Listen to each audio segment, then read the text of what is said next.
Ho già raccontato durante il workshop del 13 settembre scorso alcune considerazioni sulla vita prima di accedervi fisicamente, considerazioni alle quali vi rimando e che potete riascoltare nel sito dedicato www.villafornicerato.it.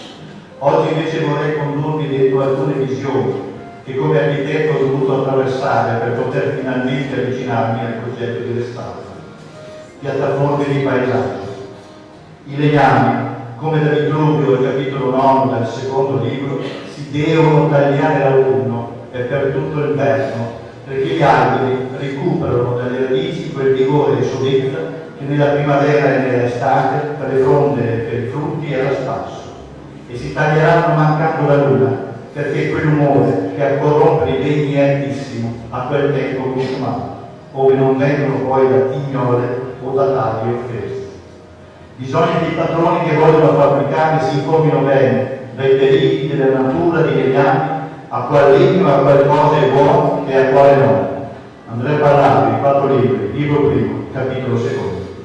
Tra le righe, quasi esplicitamente, Palladio sempre direttare i padroni verso i suoi fornitori di legnami, tra tutti i forni. E poi, quel grande recinto di pietra, come magazzino di legnami che scendevano dall'astico, chiuso a prova di laghi, controllato fisicamente direttamente dal piano nobile della villa, appoggiante da balustre uguali a quelle del fronte principale e non uscendo del successivo e infelice inserimento del balcone centrale. Le case dei mercatanti avranno i luoghi dove si ripongono le mercanzie ai bordi a settentrione e in maniera disposti che i padroni non abbiano a tenere i dati.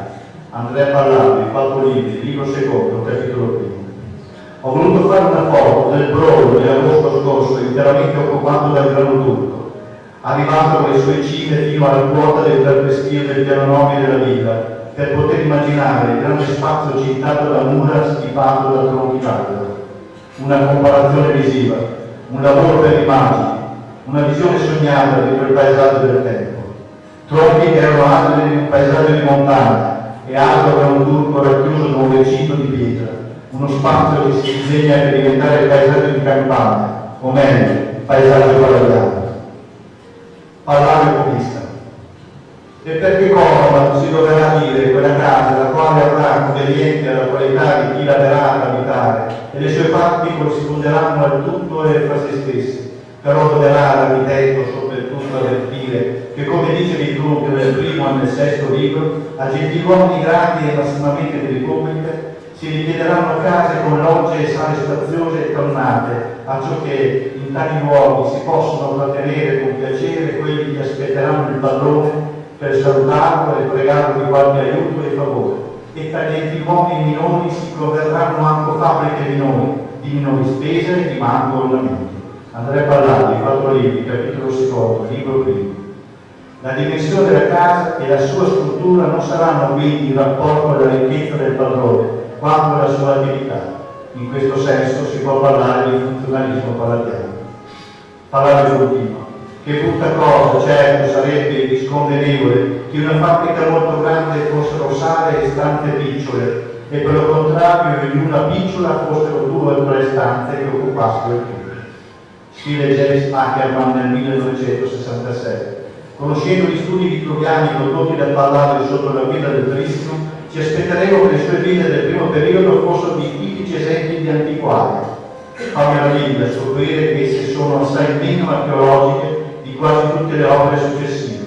Le ville di prima maniera, Isadorne prima di Porti e Colonna, sono raggruppate intorno a Romeo, Villa Godi, Villa Pioveni a Lugo, Villa Fornicerato a Montecchio Petrarcini.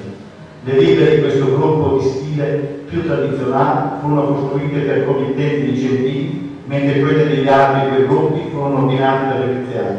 Questo esito è rappresentato da un'altra villa dello stesso periodo, quella di Bertesina presso Vicenza. Sempre amante della simmetria, Palladio perseguì un difficile equilibrio tra 2 stili antitetici, di quali il più originale e stimolante è quello di Sadorno e il cubista. Buonissimo Arte. Questa creazione senza tempo, prodotta da uno spirito che si è accostato all'architettura come un organismo vivente, ora ridotta quasi a una carcassa, ma che al suo nascere fu dotata di vita propria e oggi in decomposizione, noi tenteremo di immedesimarci nel soffio vitale che l'animò un tempo, nelle funzioni organiche di ciascun membro dell'articolato e nelle abitudini di vita che li alimentavano. Fitzburger, Le vite di Andrea Palladio, 1909. Rainer Maria Rilke nel 1912 era ospite a Venezia dei conti Valmarani, che da poco avevano riacquistato la rotonda, e le ricorda di aver letto il saggio viaggio estivo di Ugo von Hofmannsthal e lo legge e rilegge con memoria, ammirazione e la gioia più autentica. Lo traduce in francese dal tedesco per la cortesina valmarana perché possa capire questa frase. Come le faune, par le souffle, fait entrer sa félicité dans les fruits, la nature, tu souffre de son triomphe, avec sa règle par la Dieu. Ossia, come la natura attraverso il respiro fa entrare la sua felicità dentro il flauto, la natura nel respiro del suo trionfo riempie il sogno di parlare. È Venezia la meta dell'ultimo respiro, lungo questo viaggio attraverso la terra di mezzo, di questo itinerario tra vite e coltivate campagne che ininterrottamente ricordano i colori del Giorgione e dell'Onus Paradise. Ma la meta di questo viaggio è sempre sul punto di svanire, poiché la terra attraverso la quale dobbiamo raggiungere precipita verso luoghi, come qui a Monteco Precaccino, che sembrano sogni, edifici che sono sospensioni, altari appunto, paesaggi che sono dipinti, parole che suonano come memorie, soffi vitali dentro stanze flauto che aprono e chiudono lo spazio interno emettendo musica verso l'esterno del buonissimo aereo del paesaggio. Qui a Monteco Precaccino Palladio sbozza la bianca luce lenta con la serriana filtro della loggia, poi chiude la parete d'ingresso al salone aprendo di una porta per entrare nell'ombra. Infine apre la parete di fondo con un merletto trafolato per spingere l'occhio dentro il paesaggio delle colline. Scrive il pane nel 1961. Il muro retrostante che si affaccia ai campi portava al centro un'altra serriana. Essa riecheggiava il motivo chiave, offriva la vista alla campagna a chi entrava nel salone, realizzando in tal modo quell'ideale compenetrazione tra interno e esterno che in un mutato ritmo ritroviamo in altre ville dell'artista. Una camera ottica dentro il buonissimo aereo, questo è il respiro del sogno di Palladio. La mossa della torre. La vasta campagna che si apre dopo aver abbandonato le montagne e disceso le dolci colline a nord di Villafone Gelato è la terra di mezzo che conduce verso il mare, verso l'azzurra lontananza di Venezia. Questa terra di mezzo è il luogo che raccoglie il viaggio verso Venezia, verso la luce e l'ombra della città lagunare. Questo luogo è la terra ferma di quella città, cercata dal Palladio e costruita dentro la tipologia della casa Fondaco, non periferia dunque, non solo intorno, non solo pendice di Venezia. Il ricorrente tema dell'acqua che scende verso il mare per giunta ai nordici che ci hanno spiegato Palladio meglio di chiunque altro, Ugo von Hofmannsthal, Rainer Maria Rilke, Fitzburger e Hauptverlust, la città meta verso la quale hanno intrapreso il viaggio e alla quale avevano guardato dal lato di monti quei paesi usati come marcati. Scrive Rainer Maria Rilke nelle Elegie guinesi nel 1912. Pura, la genziana Jean de Gru. Forse noi siamo qui per dire casa, ponte, fontana, albero di frutti, finestra, al più colonna, porto, soglia. O pensa che per due che si amano logorare un po' la soglia di casa, già quanto consulta, anche loro, dopo i tanti di prima e prima di quelli di dopo, leggermente. L'architettura diventa tanta e torreggia a segnare e comunicare col paesaggio, a misurare questa quanto dista dalla quell'azzurra lontananza, e lo fa con le sue torri diventate colombari, luoghi di campagna, come qui a capo di sotto di Monteco Precaccino, un lungo percorso per le silenziose correnti d'acqua delle rocce e un tempo legato da ponti ora invisibili. E il Palladio Veneto di pianura non ha bisogno di scendere nella città meta come i nautici, ma da essa risalire dentro il paesaggio della terraferma, serrando il mondialismo, frontone classico e per vedere, cimase di torre loggia e altare del piano nord, grandezza e magnificenza, curiosità e funzione. Qui a Monteco Precaccino parlavo in misura delle esistenze medievali, il loro torreggiare pensadissi una terra di mezzo, uno spazio mediano tra le due colombari resistenti. E per far questo opera l'adozione dell'emblema classicistico rappresentato dal frontone triangolare presente dal fronte in alcuni progetti del Riva, sia a Bertesina e a Bagnoli. Serrato dalla mossa della torre, Palladio con l'avancorpo della loggia logica imparata cerca la necessità di progettare dall'interno verso l'esterno, prendendo come riferimento l'uomo che sente il bisogno per il proprio equilibrio psichico di vedere obiettivati nell'ambiente esterno i propri modi sensitivi ed emotivi. La necessità quindi, ma dalla quale è derivata la soluzione più congrua al problema di innestare, come continua a dirci Babs, un elemento architettonico significativo e qualificante, quale la loggia timpanata, su un edificio semplice di un cittadino delle stanze, ma non nobile.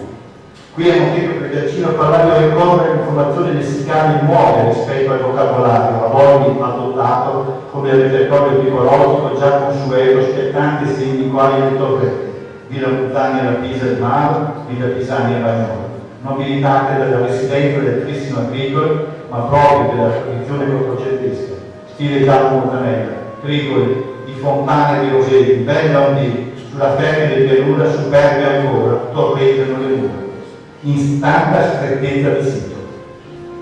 Di ogni singola porzione del letto è come l'auscultazione del corpo praticata dalla medicina tradizionale prima della diagnostica fatta dalle macchine e che sostituisce gli atti elementari del toccare, annusare e manipolare. L'unico mezzo ancora oggi per individuare debolezze e punti critici, prima di intervenire con risolutenza per salvaguardare gli elementi originali, ancorenti e riessanti. In termini più generali, quella che il Codice di Beni Culturali del 2004 chiama conservazione programmata e manutenzione costante, sottolineando il valore di questi di buona pratica anche dal punto di vista dello sviluppo delle conoscenze e ricomandandone il ricorso contro l'idea del restauro miracoloso che promette soluzioni radicali ed eterne contro la faticosa preoccupazione della cura giornaliera. In ogni restauro l'obiettivo primario dovrebbe essere la conservazione della materia storica. Non pare saggio sacrificare una trama di rovere che ha 500 anni, che forse è già stata tagliata quando l'altro nel 100 e sostituirla con una nuova tagliata il giorno prima. E qui siamo dentro l'attività del Forni, che avrà certamente scelto il materiale idoneo migliore per il tempo della sua vita, valutandone la durata del materiale ricco per un'opera dimostrativa, in quanto Forni pone per i tempi dei suoi clienti. Anche perché se cominciassimo a sostituire pezzo per pezzo del testo ci troveremo di fronte all'originale o a un falso, quindi opereremo il restauro tipico. Dice no alla mania del demolitore, dice no alla sindrome della norma che con la scusa dell'aggiornamento tecnologico impone al patrimonio storico il flagello di modifiche senza fine. Il restauro timido dice no soprattutto alla malattia della decorticazione, già ampiamente condannata 300 anni fa da William Morris per difendere i monumenti dalla deprecabile tendenza a spogliarli dalle loro stratificazioni storiche per restituirli a una presunta purezza originale che di fatto si configura come fatto storico. La ricchezza del restauro timido sta dunque in poco da fermi precetti, ispirati alla conoscenza del materiale della vita e nel buon senso, saper intervenire con poco, non cedendo alla lusinga di grandi interventi e restauri costosi, ricorrere all'intervento solo quando è strettamente necessario, sapersi fermare con il opportuno, evitare la spettacolarizzazione, accettare la consapevolezza di non poter capire tutto, adottare la prudenza con le linee d'azione. E ancora, rifuggire dalla bulimia del restauro che considera l'esistente come una semplice base per la patroniana mania degli architetti di lasciare il proprio segno e la libido del monitorio dei soggetti professionalmente a rischio e rallentare le decisioni affrettate nei professionisti lucidatori di chiesa. Non cercare in modo terapeutico il più astratto autentico spirito del maestro, non insistere per perseverare nell'intendere solo quel momento zero della vita in cui si riconosce la mano del parlare, bensì perseguire l'alta autenticità come qualcosa di materiale e processuale, dove tutte le modifiche e le azioni dell'uomo che si sono sovrapposte nella vita del monumento costituiscono momenti che concorrono a definire l'unicità, l'irriproducibilità e singolarità di questa architettura. L'altro restauro. Ruder e Vetro.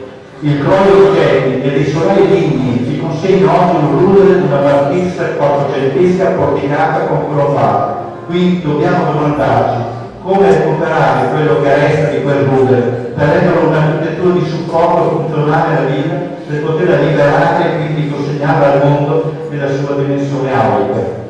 La cosa apparentemente più semplice che ho pensato di fare è stata quella di innamorarmi come architetto della materia inanimata del rudere, per farla rivivere, dare il soffio vitale per nuove funzioni contemporanee. Jens Ackermann scrive nel 1966: parlava e amava i ruderi, ma come in genere accade a tutti gli innamorati, vedeva in essi solo ciò che desiderava vedere e a modo suo. Sull'eloquenza di Ruderi vorrei citare Fabrizio Magani nel suo libro 1762, dove scrive di un piranese nevrotico e senza riserve che osserva l'estinzione dei colossi dell'architettura del passaggio, divenuti lontani, di Lasprella, di Sotraia al tempo, compiendo un'esperienza unica di condensazione di resti e di muri, sempre quelli per tutta la vita, come fossero un terremoto. Questi crolli ci hanno consegnato un interno vuoto, a tutta altezza, quasi una navata con un grande arco che inquadra una porta e due finestre laterali, con asse verticali e altre due finestre. Una sorta di serriana rurale, non tanto dissimile da quella del portone posteriore della vita. Una serriana progettata e una serriana svelata di crolli. Ho pensato di non completare il rudere costruendoci sopra un tetto di legno. Sarebbe banale mettere un tetto di legno sopra un edificio che fu di proprietà di un venditore di legnami, che forniva le più belle fabbriche paviliane come il Palazzo Dedicati e il Teatro Olimpico. L'idea invece è quella di mantenere il rudere come ci è arrivato fino ad oggi, ma per utilizzarlo come volume di appoggio funzionale alla villa, ho pensato di mettere un tetto, anzi 3 tetti di vetro, che seguono le dimensioni dei muri esistenti, leggermente abbassate rispetto al bordo di coronamento. In questo modo il rudere presenta anche dopo l'intervento tutta la sua potenza. Non è la stravagante invenzione di un architetto, ma l'inizio del rito della tradizione, non un montaggio del facsimile di una foto ricordo, non il vernacolo e il simulacro della storia. Scrive Aldo Rossi nella sua autobiografia scientifica: se dovessi parlare oggi di architettura direi che è piuttosto un rito che una creatività, perché conosco pienamente le amarezze e il conforto del rito nella sua continuità, nella sua ripetizione. Il rito ci costringe a dimenticanze oblique, perché, non potendosi evolvere, ogni cambiamento sarebbe la distruzione. Termino attraversando il Novecento e la profezia di Walter Benjamin, dietro la quale è contenuta la visione dell'Angelus Novus Dei, che ci rimanda incessantemente all'angelo palladio, diventato per Giorgio Tristino il messaggero delle incisioni, alla cui scesa dei compressi degli si dilatarono e se ne mosse in cielo.